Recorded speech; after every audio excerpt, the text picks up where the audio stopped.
দেখুন সর্ষের শাক তুলে নিয়ে এসেছি। এই সর্ষের শাক দিয়ে আমি সর্ষের শাক বাটা করব। আমি প্রথমে সর্ষের শাকগুলো ধুয়ে কেটে নেব, আপনারা দেখতে থাকুন। সর্ষের শাকগুলো আমি দেখুন ধুয়ে কেটে নিয়েছি। শাকের ভিতর দিয়ে দেবো লবণ, হলুদ। শাকটাকে আমি ভালো করে চটকে নেব, চটকে জলটা বের করে নেব, না হলে যেভাবে লবণ দিয়ে হলুদ দিয়ে চটকে মেখে রাখলে জলটা বেরিয়ে যাবে আর তিতো ভাব কেটে যাবে। দেখুন রসুন, লঙ্কা, শাকটা এবার বেটে নেব, কাঁচাই বেটে নেব। কড়াই আমার গরম হয়ে গেছে, কড়াইতে সর্ষের তেল দিয়ে দেবো। কড়াইতে দিয়ে দেবো কালো জিরে।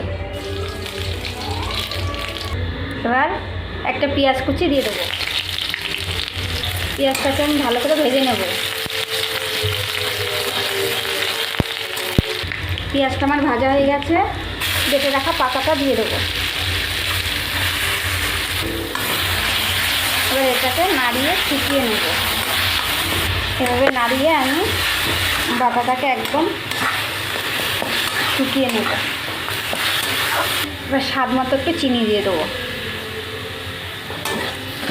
দেখুন বন্ধুরা আমার এটা হয়ে গেছে, এবার আমি নামিয়ে দেবো। দেখুন বন্ধুরা আমার সর্ষের শাকটা বাটা হয়ে গেছে। আপনাদের যদি এই রেসিপিটা ভালো লেগে থাকে তাহলে লাইক, কমেন্ট, শেয়ার এবং সাবস্ক্রাইব করে দেবেন।